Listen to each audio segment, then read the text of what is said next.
అంతర్ప్రపంచం ఛానల్కు స్వాగతం. ఈరోజు టాపిక్ వారు మీ ఆస్తి కాదు. కె జగన్నాథం కర్నూలు. మనము ఇతరులందరినీ స్వాధీనం చేసుకొని మన అధీనంలో ఉంచుకోవాలని ప్రతి మనిషి ప్రయత్నం చేస్తుంటారు. పెద్ద పెద్ద రాజకీయ నాయకులు, చక్రవర్తులు, వాళ్ళతో పాటు కుటుంబ సభ్యులు కూడా, కుటుంబ యజమాని కూడా తనను తన కుటుంబాన్ని, ఇరుగు పొరుగుని అందరిని కూడా తన స్వాధీనంలో ఉంచుకోవాలా, తను వశపరుచుకోవాలా అని చూస్తూ ఉంటారు. సహజంగా వచ్చే గుణం ఇది. కావలసికి చేయడు, అనుకోకుండా సహజంగానే వస్తుంది. నేను చెప్పినట్లు వినాలి, నా మాట వినాలి. వారు తప్పు, నేను ఒప్పు. వారు చేసేవన్నీ రాంగ్, నేను చేసేవన్నీ రైట్. వారు చేసే వాటిలో కొన్ని ఒప్పుకుంటాడు, కొన్ని ఒప్పుకోడు. ఇతరులు తాను చెప్పినట్లుగా వినాలని అనుకుంటూ ఉంటారు. వారంతా కూడా మీ ఆస్తి కాదు. ఒకటి గుర్తుపెట్టుకోవాలి. నీవు నీ ఆస్తి. నీ శరీరము, నీ మనస్సు, నీ బుద్ధి, నీ ఆలోచనలు, నీ ఆత్మ నీ ఆస్తి. వారు ఎట్లా నీ ఆస్తి అవుతారు? వారి ఆస్తి, ఇతరుల ఆస్తి, పొరుగువారి ఆస్తి. కానీ వారంతా కూడా నీ ఆస్తి అయినట్లు ఈ విధంగా ఉండాలనుకుంటే ఎట్లా? నీకు కొన్ని భౌతిక వస్తువులు ఉన్నాయి.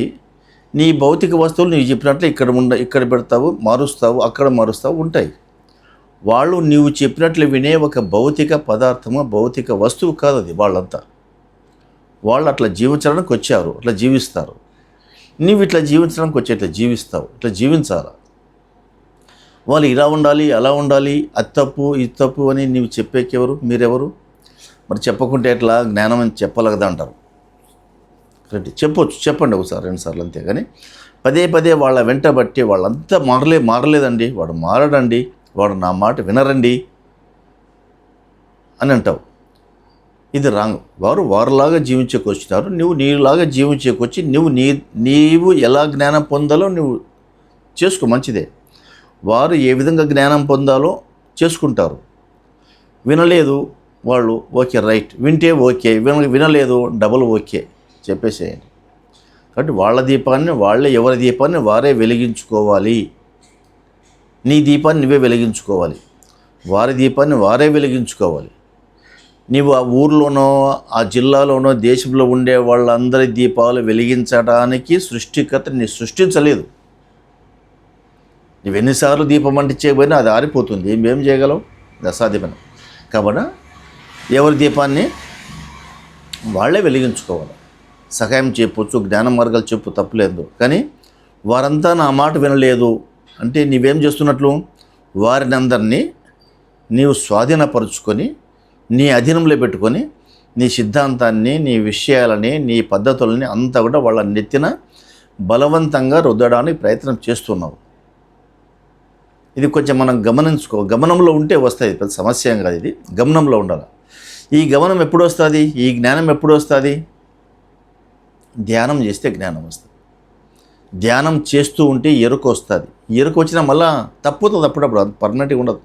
మనం ఎంత జ్ఞానైనా రాంగ్ రూట్ ఆలోచిస్తాడు. కానీ పదే నిరంతరము నిత్యము ధ్యానం చేస్తూ ఉంటే అవు కదా, నేను వారు ఎవరికి వారే అనే ఆలోచన వస్తుంది.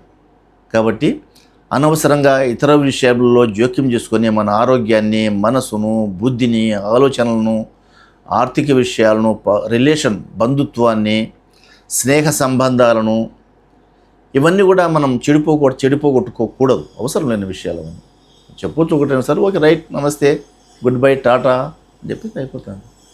కాబట్టి ఇదంతా ధ్యానం చేస్తే ఈ జ్ఞానం వస్తుంది. అందరూ ధ్యానం చేయండి. ఈ వీడియో మీకు నచ్చినట్లయితే సబ్స్క్రైబ్ చేయండి, షేర్ చేయండి, లైక్ చేయండి.